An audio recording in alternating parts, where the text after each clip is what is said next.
안녕하세요. 머그샷 추가입니다. 오늘 들려드릴 이야기는 1995년 미국 일리노이주 스프링필드에서 일어났던 사건입니다.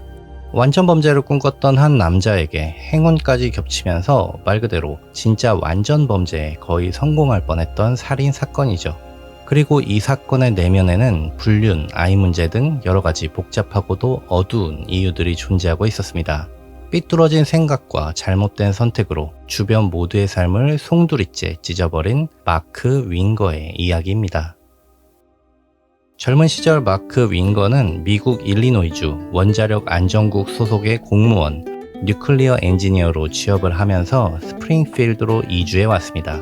스프링필드는 일리노이의 주도로 11만 명 정도가 살고 있는 도시였죠. 행정도시이다 보니 인구의 상당수가 공무원, 변호사 등의 사람들이 많이 살았고 다른 도시와의 거리도 먼 데다 토박이들이 대다수여서 이곳 주민들끼리는 말 그대로 한 다리만 건너면 서로 다 아는 사이였다고 합니다.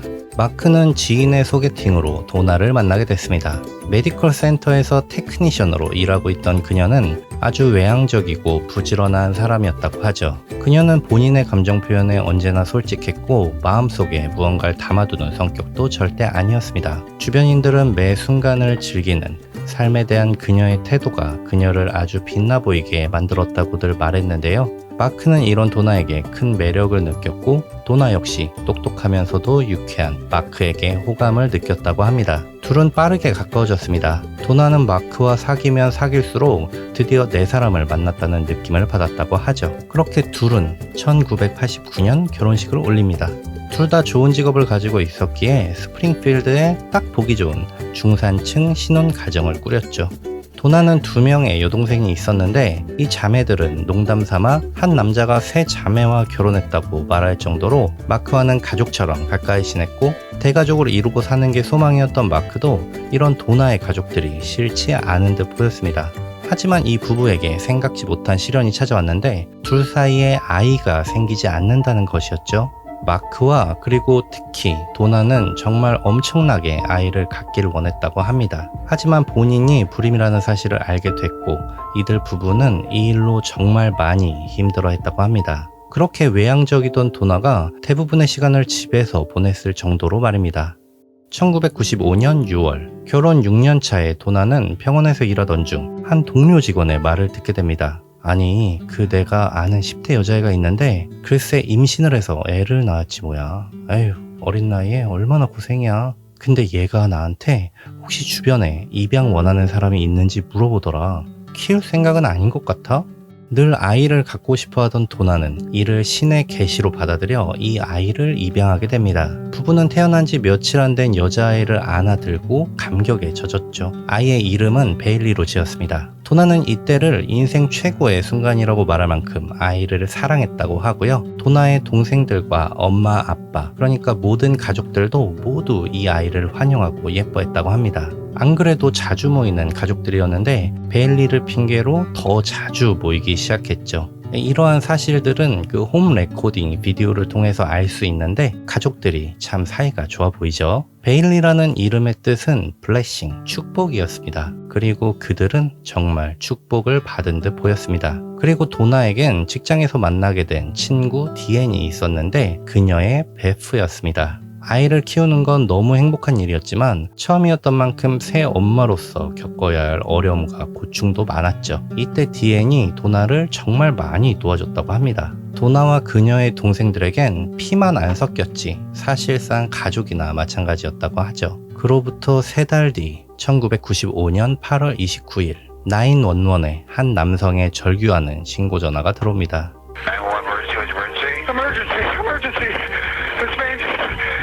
My wife, I shot him. Please help me. He was killing my wife. Are you Mark Winger? Yes, I am. Yes, I am. Is the man still in your house? Yes, he's laying there on the floor with a bullet in his head. 어떤 남자가 자신의 아내를 해머로 내리치고 있었고 자신이 그 남자의 머리를 쐈다는 전화였죠. 신고자는 마크 윙거였습니다. 심지어 그는 흥분하여 제대로 대화할 수 있는 상태조차 아니었습니다. 즉시 경찰이 출동했습니다. 바디캠을 보면 아시겠지만 출동한 경찰은 현관문을 열자마자 쓰러진 한 남성을 확인할 수 있었습니다. 그리고 그 옆에는 여성 도나가 쓰러져 있었죠. 이미 둘은 모두 싸늘한 죽음을 맞이한 채였습니다. 마크는 절규했습니다. 도대체 이 남자가 누구길래 이런 끔찍한 짓을 벌인 것이냐고 말입니다. 경찰은 일단 마크를 진정시키면서 상황에 대해 물었고 마크는 이렇게 대답했습니다. 지하에서 러닝머신을 뛰고 있었습니다. 근데 위에서 쿵하는 소리를 들었어요. 뭔가 이상함을 느낀 저는 위층으로 올라갔죠. 안방문을 열어보니 우리 애가 바닥에 눕혀져 있었는데 이상했어요. 제 아내가 애를 이렇게 바닥에 방치할 리가 없었는데 말이죠. 그때 소리가 들리더라고요. 제 아내 도나가 신음하는 듯한 소리가 말이에요. 저는 혹시나 몰라 빠르게 서랍에서 총을 꺼내 챙겼습니다. 그리고 복도를 따라 거실로 나갔죠. 그리고 저 남자가 한쪽 무릎을 꿇은 채 쓰러진 제 아내의 머리를 막 내려치고 있었어요. 남자는 고개를 들어서 저를 쳐다보는 듯 싶더니 이내 다시 고개를 내리고 다시 제 아내를 내려치기 시작했어요. 저는 어떻게든 막아야겠다는 생각에요. 어쩔 수 없이 그의 머리를 향해 총을 쐈습니다. 남자가 뒤로 쓰러졌다가 이내 또 다시 일어나길래 저는 너무 깜짝 놀라가지고 한 번 더 총을 쐈어요. 근데 대체 저 남자는 누구죠? 대체 뭔데 우리 가족한테 이런 짓을 한 건가요? 현장에 도착한 담당 형사 더그 콕스는 죽은 남자가 누군지 알고 있었습니다. 하지만 일단 마크에겐 말해줘봐야 더 흥분할 수 있으니 말해주지 않았죠. 그리고 마크를 안정시키면서 침착하게 현장을 분석하기 시작했습니다. 식탁 위에는 커피 머그잔, 담뱃갑, 그리고 권총이 놓여져 있었고 바닥에는 피가 흥건한 망치가 떨어져 있었죠. 집 앞에는 남성이 타고 온 걸로 보이는 차량이 주차되어 있었습니다. 차는 다급하게 주차된 것처럼 삐뚤어져 있었고 도로 주행 방향과는 반대로 주차되어 있었죠. 보조석에는 메모지가 놓여 있었는데 메모지에는 마크 윙거라는 이름과 이 집의 주소 그리고 오후 4시 30분이라는 시간이 적혀 있었습니다. 마크는 조금 진정이 됐는지 더그에게 다가와 혹시 사망한 남성이 로저인지 묻습니다. 이때 더그는 마크가 남자 이름을 알고 있는 게 조금 쎄했다고 했죠. 네, 그의 이름이 로저 해링턴입니다. 대답을 들은 마크는 깜짝 놀라는 표정을 지었습니다. 그는 로저가 최근 도나를 괴롭히던 남자라고 했죠. 사건 날로부터 5일 전 도나는 엄마와 통화를 하고 있었습니다. 예 엄마, 그이는 컨퍼런스 때문에 집에 없어요. 요새 많이 바쁘대요. 어머 그래? 마크가 힘들겠다. 혹시 플로리다로 놀러오는 건 어떠니? 마침 우리도 시간이 비는데? 우리 베일리 보고 싶은 건 아니고? 오케이, 그럼 지금 바로 갈게 엄마. 그리고 플로리다 진정에서의 일상은 즐거웠습니다. 모든 게 행복했죠. 도나가 다시 일리노이로 돌아가야 한다는 사실만이 이들의 서운한 점이었습니다. 도나의 엄마와 아빠는 도나를 공항에 내려주었고 도나는 일리노이 공항에 도착해서 엄마에게 다시 전화했죠. 엄마, 나 잘 도착했어요. 픽업기사 만났고 집까지는 한 2시간 정도 걸릴 것 같아. 그럼 또 연락할게요. 픽업 차량에 올라탄 도나는 피곤하기도 했고 또 이제 3개월 된 아기 베일리도 케어해야 했습니다. 집까지는 조금 조용히 가길 원했지만 픽업 기사가 지루했는지 스몰 토크를 시작했죠. 그런데 그 내용이 아주 섬뜩하기 그지없었습니다. 그거 아세요? 제 머릿속에 누군가 살아요. 자기 이름이 덤이라고 하더라고요. 근데 얘가요, 저한테 끊임없이 속삭여요. 차를 폭발시키는 건 어때? 오늘 밤 나가서 사람들을 죽이자. 재밌겠지? 저기 저 여성 손님을 태우고 한적한 곳으로 가서 관광하자. 너도 즐기고 싶잖아. 차는 2시간 거리의 고속도로를 달리고 있었고 그녀에겐 어린 아기까지 함께하고 있었죠. 도나는 이 시간이 엄청나게 공포스러웠다고 합니다. 심지어 저 같아도 엄청 무서울 것 같은데요. 와, 진짜 이거 미친 거 아닌가요? 기사가 대체 왜 이런 말을 하는 거죠? 심지어 기사는 운전을 험하게 하고 과속까지 했다고 합니다. 그러다가 또 문득 그녀에게 플러팅을 날리기 시작했다고 하는데 사실 저는 연합다 연상이 끌리더라고요. 손님 같은 연상의 여성이요. 제가 진하게 노는 파티를 열 생각인데 혹시 올 생각 있어요? 도나는 애써 거절하며 택시에서 내릴 순간만을 기다렸죠. 그리고 다행히 도나는 무사히 집에 도착했습니다. 기사는 말하는 것과는 별개로 별다른 행동을 하진 않았거든요. 그럼에도 덜덜 떨면서 집으로 들어가 문을 걸어 잠근 도나는 동생에게 전화해서 자신이 겪은 이야기를 모두 말했다고 합니다. 동생은 똥 밟은 거라며 이제 다 끝났다. 다신 그 기사를 만날 일은 없을 거다. 이렇게 위로했다고 합니다. 그리고 이때 이 픽업 기사가 바로 로저 해링턴이었습니다. 다음날 그녀는 이상한 장난 전화를 받게 됐는데 그녀와 마크는 전날의 일도 있었고 로저가 그녀를 스토킹한다고 생각했다고 하죠. 화가 난 마크는 바로 공항 픽업 업체 바트 트랜스포테이션에 전화해서 강력하게 컴플레인을 걸었습니다. 그리고 이 일로 로저는 무기한 정직 처리가 됐고 곧 해고될 위기에 처하게 됐고요. 마크는 한편 도나에게 그날 있었던 일을 증거로 제출하게 될지도 모르니까 노트에 메모를 하는 게 좋겠다고 제안했고요. 도나는 이 말에 수긍하고 이 일을 노트에 메모했다고 합니다. 그런데 나중에 이 메모는 사건이 있었던 당일 마크 집 냉장고에 떡하니 붙어 있었습니다. 마치 누가 봐주기라도 원하는 듯 말이죠. 그리고 마크의 정당방위를 입증하는데 정말 큰 도움이 됐다고 합니다. 피해자의 친필로 적은 내용들이 마크가 주장하는 상황에 부합하고 있었다? 굉장히 그럴싸하죠. 그리고 추가로 제가 앞에 말씀드렸죠. 이 지역, 그러니까 스프링필드에서는 건너다 보면 서로 아는 사이인 경우가 많다고 말입니다. 이 사건 담당 형사였던 더그는 로저를 이미 알고 있었습니다. 그는 트레일러 한 대를 소유하고 있었고 이를 로저 부부에게 렌트해준 적이 있었는데 말이죠. 그들의 부부싸움으로 인해서 그 트레일러에서 문제가 생기다 보니까 이로 인해 굉장히 피곤한 일을 겪었던 적이 있었습니다. 그러니까 더그의 입장에선 나름 악연이라면 또 악연이라고 할 만했습니다. 그가 생각하는 로저는 굉장히 불안정한 사람이었고 또 쉽게 분노를 표출하는 사람이었죠. 자신의 정직을 받아들이지 못하고 너무 화가 나서 도나를 찾아왔다. 그리고 눈에 보이는 망치를 집어들고 살인을 저질렀다. 저놈 저거 언젠가 사고 한번 크게 칠 줄 알았다 하는 입장의 덕으로선 어쩌면 한 번쯤 일어나야 했을 일이 일어났다고 생각했을지도 모르겠습니다. 도나는 분풀이라도 당한 듯 무려 머리에 최소 7차례 이상의 가격을 당했습니다. 현장 상황 또한 처참하기 그지없었죠. 담당 형사는 마크를 위로했다고 합니다. 위로가 될지 모르겠지만 선생님은 최선을 다하셨습니다. 너무 자책하지 마세요. 그렇게 이 사건은 겨우 발생한 지 48시간 만에 정당방위로 종결됐습니다. 도나의 가족들은 이 사실을 전해 듣고 너무나 큰 충격을 받았습니다. 바로 다음날 오전 비행기로 일리노이로 향했고 마크를 만나 도나의 영혼이 평안하길 함께 기도하며 상실감과 슬픔에 펑펑 울었다고 하죠.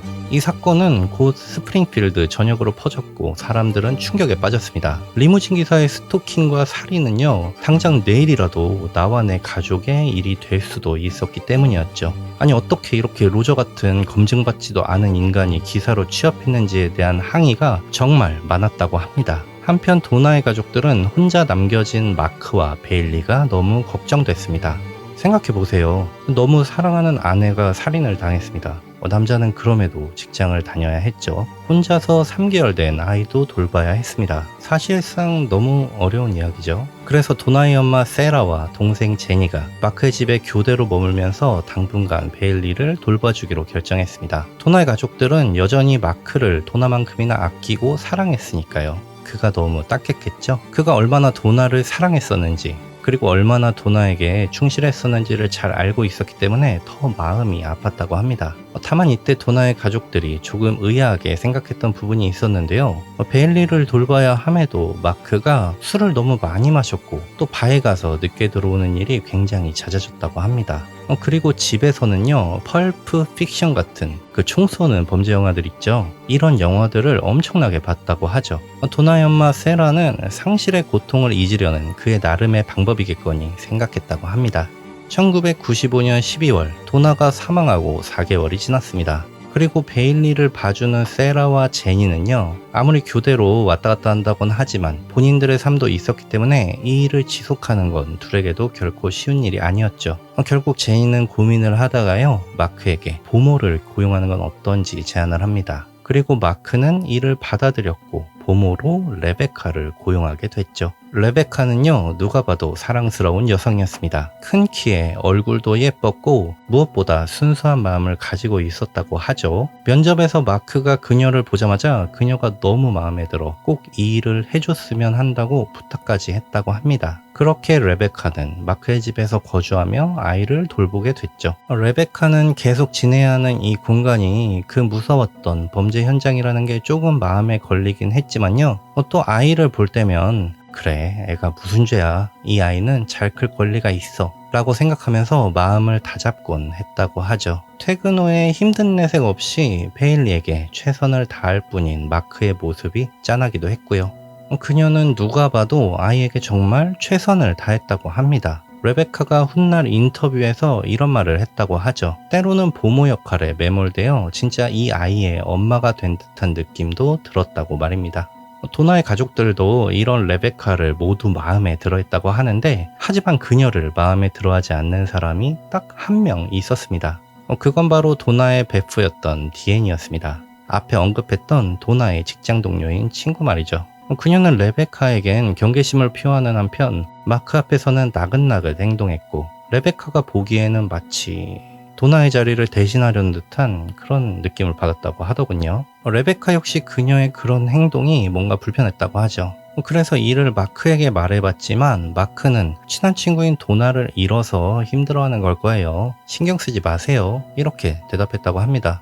그러던 어느 날 그녀는 마크와 집에서 같이 저녁을 먹게 됐죠. 와인까지 한 잔 곁들이면서 말이에요. 그리고 마크가 겪었던 힘들었던 일에 대해서 듣게 됐다고 하죠. 어떤 분위기인지 대충 상상이 가시나요? 이때를 기점으로 마크와 레베카 둘은 비즈니스가 아닌 개인적인 감정으로 서서히 엮이게 됐다고 하더군요. 근데 좀 빠르지 않나요? 아내가 죽은 지 겨우 4개월 정도 만에 말이죠.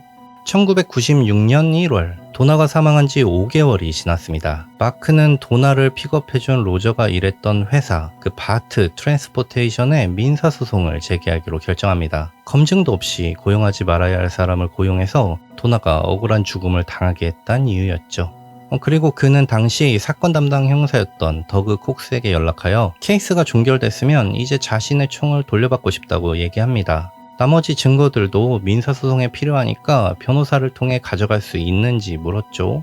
그리고 더그는 흔쾌히 이를 수락했습니다.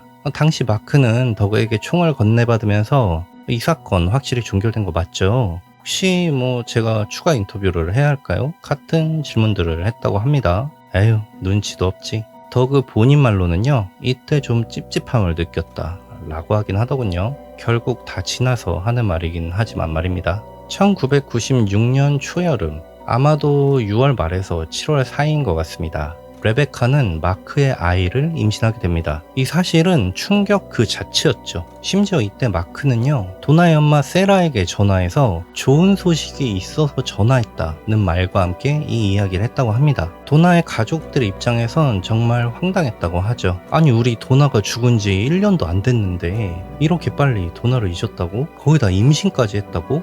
그리고 말이죠, 이 임신 사실은 레베카 본인에게도 아주 충격적이었는데, 아니 불임이라며 마크는 레베카에게 과거 임신 얘기를 하면서 자신이 불임이라는 얘기를 자주 해왔고, 레베카도 그래서 크게 임신에 대해 조심하지 않았다고 하죠. 단 한 명, 마크 혼자서만 엄청나게 감격스러워했고, 심지어 자신의 아이가 생긴 것에 황홀해하기까지 했다고 합니다. 얼마나 좋아했냐면 이런 마크의 모습이 레베카에겐 충격적이기까지 했다고 하네요. 당시 마크는 유대교인이었는데 뜬금없이 그녀를 기독교 교회에 데려갔습니다. 기독교식 부부의 맹약까지 맺으면서 기독교로 개종할 것을 맹세했죠. 그녀에게 자신과 결혼하여 아이를 낳자고 거의 빌다시피 했다고 합니다. 이게 또 굉장히 의미심장한 행동이었는데요. 유대인이 유대교를 버린다? 거의 말이 안 되는 이야기입니다. 이런 마크의 행동에 그의 동네에 거주했던 유대인 베프 친구가 있어요. 라비라고 하는데, 너 대체 무슨 생각으로 이러는 거야? 라고 물어본 적이 있었다고 하죠. 마크는 의문스러운 답을 했다고 하는데, 그 말이 뭐였냐면요, 유대교 is too difficult and unforgiving. 그러니까 유대교는 너무 까다롭고 용서받기도 어렵다 라는 대답이었죠. 이 대답을 들은 친구가 뭔 개소리여, 네가 뭐 용서받을 일이 있어? 라고 반문했지만요, 이에 대한 답은 듣지 못했다고 합니다. 내용이 길어져서 자세하게 언급은 못하지만 결론적으로 마크는 기독교로 개종하면서 자신이 저지른 어떠한 일에 대해 소위 말하는 면죄부를 스스로 받았다고 생각한 겁니다. 1999년 10월, 도나가 죽은 지 14개월 후 마크와 레베카는 하와이 마우이 섬에서 비밀리에 결혼식을 올립니다. 레베카는 당시 상황을 눈이 맞아 도망쳤었다고 표현하기까지 했는데요. 그녀는 심지어 결혼 사실을 가족에게까지도 말하지 않았었다고 하죠. 모두에게 축복받지 못하는 결혼이었지만요. 이 둘은 아주 행복한 순간이었다고 합니다. 이때 촬영한 홈 레코딩을 보면 It's very easy to understand why I'm going to marry this man. 그래 보이긴 하네요. 하지만 반대로 도나의 가족들은 정말 미치고 팔짝 뛸 것 같은 심정이었죠. 와, 임신도 모자라서 이젠 결혼까지 한다고? 이게 맞나? 싶었다고 합니다. 거의 점입 가경이죠. 사실 사별 후 재혼이 그렇게 잘못된 것까지는 아니긴 한데 도나의 가족 입장에선 그렇게 애를 아끼고 사랑하고 없으면 못 사는 둥 굴었었는데 결국 그 시기가 너무 빨랐다고 생각했던 거죠. 도나의 가족들과 거리를 두는 것도 너무 빨랐다고 생각했습니다. 그리고 결혼 후 2달, 1996년 12월 마크가 도나의 엄마 세라에게 다시 한번 전화해서 이제 집을 팔고 한적한 시골 마을로 이사 간다는 말을 합니다. 그리고 그 집을요, 레베카와 하나하나 다 같이 설계했고 그 집에서 앞으로 살아갈 날이 너무 기대된다는 그런 되게 희망찬 말을 했다고 하죠. 머지않아 출산할 아이의 이름을 애니로 지었다는 말도 했습니다. 새로 이사한 집의 집들이 날 도나의 가족들은 마크의 집에 방문했죠. 도나의 엄마는 베일리를 안아주다가 그만 눈물을 흘리고 맙니다. 베일리를 보면은 아무래도 죽은 도나가 생각나는 건 어쩔 수가 없었죠. 그리고 그녀는 이날 그 도나가 생전에 아꼈던 목걸이를 챙겨왔는데 이걸 베일리의 목에 이렇게 채워주려고 했습니다. 그런데 마크가 갑자기 나타나더니 그걸 딱 막는 거예요. 그러면서 엄청나게 화를 냈다고 합니다. 더 이상 힘든 기억을 떠올리고 싶지 않다는 게 마크의 이유였죠. 그리고 마크는 이때부터 본격적으로 도나의 가족들과 거리를 두었다고 하는군요. 또 어느 정도의 시간이 지나고 마크는 도나의 엄마 세라에게 편지를 보냅니다. 이제 전화도 하기 싫었나 보죠. 그리고 편지에는 도나의 가족들에게 더 이상은 찾아오지 말라고, 그리고 더 이상 연락도 하지 말라고 했고 세라에게는 베일리가 당신을 할머니로 부를 일은 없을 거라고 했다고 합니다. 도나도 죽었고 베일리는 어차피 입양한 아이였으니까 사실 엮인 혈연도 없겠다. 그냥 이제 남남으로 지내자. 약간 이런 말이었던 것 같습니다. 그래서 세라는요 아주 큰 충격을 받았습니다. 그럼 우리 도나는 누가 기억해 주냐고 말이죠. 내가 베일리의 할머니인데 왜 나를 할머니라고 부르지 못하게 하냐. 제발 그러지 말라며 마크에게 간절히 부탁했지만 소용이 없었다고 합니다. 훗날 베일리 당사자의 인터뷰에 따르면 해마다 세라라는 이름으로 생일 축하 카드가 왔다고 하죠. 엄마, 세라가 혹시 누구예요? 왜 해마다 저한테 생일 축하 카드를 보내요? 라고 물어봤을 때 레베카는 그녀에게 그냥 너를 많이 사랑하는 사람이란다. 아빠의 지인이야. 라고 답했다고 합니다. 참 마음 아픈 일이네요. 이후 마크는 이 시골 마을의 집에서 레베카와 그의 아이들과 누가 봐도 행복한 삶을 살았다고 합니다. 둘 사이에 태어난 딸 애니의 뒤를 이어서 둘째 딸 매기를, 그리고 연이어 아들 벤도 낳았습니다. 그가 원했던 대가족을 만들어가고 있었죠. 그렇게 시간은 흘렀고 1998년 10월 도나가 죽은 지 3년이 지났습니다. 레베카는 병원 응급실 대기실에 앉아 있었죠. 마크가 갑자기 속이 좋지 않다고 해서 응급실을 찾게 된 탓이었습니다. 그리고 대기실에서 오랜만에 보는 한 여성을 마주쳤죠. 그건 바로 도나의 베프, 디엔이었습니다. 그런데 그녀는요 마치 못 볼 걸 봤다는 듯 얼굴을 팍 찌푸리더니 잠시 레베카를 째려보곤 이내 사라졌다고 하는군요. 그리고 말이죠, 며칠 뒤 경찰서를 방문한 디엔이 폭탄 선언을 해버리고 맙니다. 그날 도나를 살해했던 건 로저 해링턴이 아니라 마크 윙거였다고 말입니다. 그녀의 이런 폭탄 발언으로 지역 커뮤니티는 말 그대로 난리가 났지만요, 대다수의 사람은 디엔의 말을 믿지 않았습니다. 주정부의 공무원으로 있기도 했고 수년간, 그러니까 지금 가정에 너무나 충실했던 마크의 모습을 보고 그가 어떻게 그럴 사람이냐고 절대 말도 안 된다는 여론이 줄을 이뤘죠. 하지만 디엔은 그녀가 사실 마크의 내연녀였다는 사실도 밝힙니다. 도나가 죽기 전부터 마크와 바람을 피우고 있었고 도나가 죽은 뒤에도 6개월가량 그 관계를 이어왔다고 말이죠. 둘이 같이 시간을 보낼 때는요, 도나가 없었다면 우리가 만나는 게 더 쉬웠을 텐데 라는 말을 자주 했고요. 부부 사이에 아이가 생기지 않는다는 사실에도 굉장히 분해했었다고 합니다. 그리고 어느 날 진짜 도나를 죽이는 게 차라리 낫겠다며 동참하라고 강요했고, 실제로 그녀는 사고사로 위장한 도나를 발견하는 역할을 맡기로도 했다고 합니다. 하지만 이렇게 공교로울 수도 있었을까요? 도나가 다소 이상한 픽업기사, 그러니까 로저를 만나게 된 건 마크에게는 정말 너무나 큰 행운이었습니다. 자연스럽게 아내를 처리할 수 있는 절호의 기회였으니까 말이죠. 뒤에는 마크로부터 로저를 집에 불러들여 아내와 함께 둘 다 죽일 계획이라는 것 또한 들었다고 증언했습니다.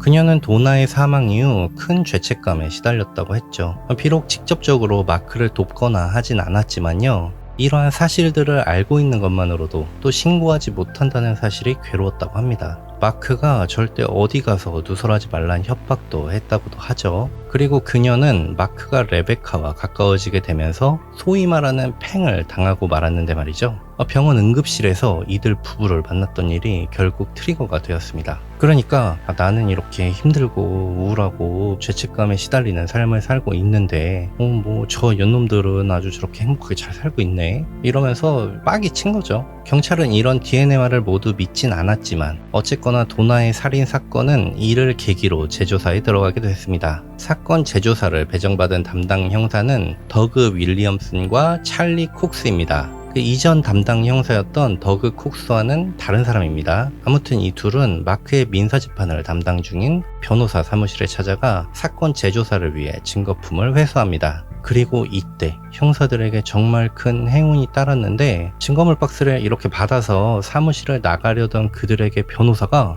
저기요 형사님들, 혹시 이 사진들은 필요 없으세요? 하고 3장의 폴라로이드 사진을 내밀었다고 하죠. 이 사진에는 당시 초기 사건 현장의 모습들이 담겨 있었습니다. 그리고 이 사진이 이 사건의 진실을 밝히는데 가장 중요한 증거물이 됐죠. 처음 조사 당시 확증 편향으로 인해 증거로 사용조차 되지 않고 누락됐던 이 사진들이 말입니다. 이 일은 추후 경찰들에게 회자되기도 했는데요, 정말이지 신이 도운 것이라고 칭하기도 했다고 하는군요. 도나 살인 사건의 의심스러운 부분을 정리해보자면 이렇습니다. 첫 번째는 로저의 차량입니다. 일단 도로의 차량 주행 방향과는 반대로 주차되어 있었죠. 눈에 띌 뿐만 아니라 범행 직후 도주하기에도 불편한 모양새였습니다. 그리고 그의 차량 안에는요, 차량 휠에서 타이어를 분리하는 그 지렛대와 칼 같은 것도 발견이 되었고요. 굳이 빈손으로 들어가서 망치라는 흉기를 찾아서 사용할 필요가 없었습니다. 또한 마크의 이름과 주소, 오후 4시 30분이라고 적혀있는 메모지는 아무리 봐도 미팅 약속을 적은 듯한 모습 아닌가요? 두 번째는 집 내부 식탁에서 발견된 로저의 물건들입니다. 살인을 계획하고 집에 들어가는데 담뱃갑과 커피 머그잔을 들고 들어간다고요? 굳이 그럴 필요가 있었을까요? 차라리 차에 있는 칼을 챙겨갔겠죠? 더불어 집 현관문에는요, 그 강제로 문을 열고 들어가는 그런 침입 흔적도 전혀 발견되지 않았습니다. 세 번째는 폴라로이드 사진이죠. 언급했듯이 가장 결정적인 증거였습니다. 마크의 설명에 따르면 반무릎을 꿇고 도나의 머리를 내려치던 로저는 총을 맞고 등 뒤로 쓰러지게 됐죠. 그렇다면 로저의 시신은 물리적으로 봤을 때 이 사진에 있는 방향으로 누워있을 수는 없었습니다. 절대적으로 말입니다. 머리가 이렇게 같은 방향 쪽으로 향해서 누워있잖아요. 이게 말이 안 된다는 거죠. 또한 마크가 민사소송을 걸었던 그 픽업회사 있죠? 네, 거기서도 소송 방어를 위해서 혈흔 분석 전문가를 고용했는데, 이 분석가 역시 혈흔 방향으로 봤을 때 마크의 말은 아예 말이 안 된다는 주장을 했습니다. 결과적으로 봤을 때 검찰이 주장하는 그날의 정황은 다음과 같습니다. 마크는 정직당한 로저에게 연락해 대화로 잘 풀어보자며 그를 집으로 초대합니다. 로저가 도착했을 때 현관문을 열고 그를 맞이했죠. 그리고 집 안에 들어온 로저를 총으로 쏩니다. 안방에서 아이를 보고 있던 도나는 총소리에 깜짝 놀랐겠죠? 무슨 일이 생긴 건지 확인하기 위해 아이를 내려놓은 채 다급하게 거실로 나왔을 겁니다. 그리고 마크는 준비해놓은 망치로 거실에 나온 도나를 살해합니다. 아주 잔인하게 말이죠. 또 911에 마크가 신고 전화를 했을 당시 상담원이 남자가 아직 살아있는지를 묻죠. Springfield Police. Yes, help me. I just shot this man in my house. He's inside your house Kill right my now. kill him. He beat my wife. Is he in there right now? Yes. Does he have a gun? Her brains are everywhere. Where's the man at? He's right laying on the floor. Is he dead? I don't know. He's making weird sounds. 20, Sir, slow down. I can't understand you. Slow down. Is the man still in your house? Yes, he's laying there on the floor with a bullet in his head. Did you shoot him? Yes, I shot him. He was killing my wife. My baby's crying. My baby's crying. I gotta go. I'll call you right back. 마크는 모르겠다며 그가 이상한 소리를 낸다고 했고 그 아이가 갑자기 우는 것 같다며 가봐야 한다고 잠시 후 다시 전화하겠다며 전화를 끊습니다.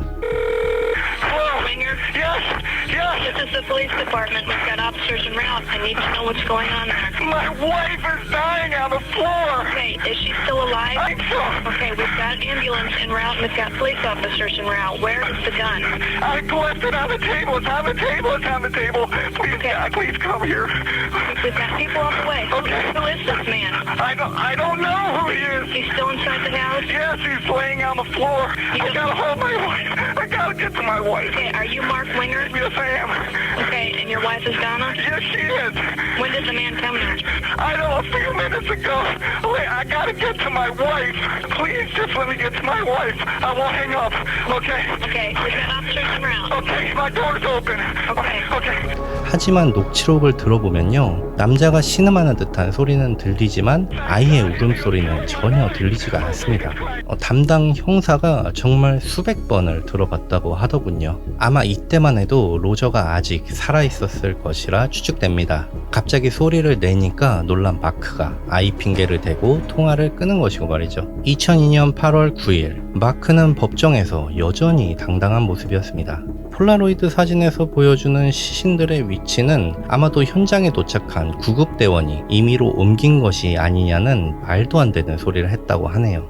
내가 도나를 사랑하지 않았다면 이혼했겠죠. 안 그래요, 여러분? 누군가와의 관계가 행복하지 않다고 해서 그 사람을 살해하는 사람은 없습니다. 생각들을 해보세요. 그리고 이런 궤변들을 하면서 무죄를 주장할 뿐이었습니다. 하지만 결국 마크는 2건의 살인에 대해 유죄 판결을 받았습니다. 가석방이 없는 종신형을 선고받았죠. 그리고 마크의 만행은 이게 다가 아니었습니다. 복역이 3년 정도 되었을 때 그는 살인 청부라는 만행을 저지르게 됩니다. 대상은 자신이 유죄를 받게끔 만든 불륜녀 디앤과 그의 부유한 친구 제프리였습니다. TMI이긴 하지만요, 제프리의 경우는 그가 재판을 받을 당시 그 보석금이 100억이 넘었던 것 같아요. 그래서 100 몇십억이었는데 그거를 마크가 친구 제프리에게 좀 내달라고 했었나 봐요. 그리고 제프리는 당연히 그걸 거절했고요. 사실 돈 100 몇십억이 애들 이름도 아니고 말이죠. 어쨌든 마크는 교도소 내의 살인죄로 복역 중이던 죄수 테리 허벨에게 접근합니다. 그리고 혹시 바깥에 믿을만한 청부업자가 있는지 물었죠.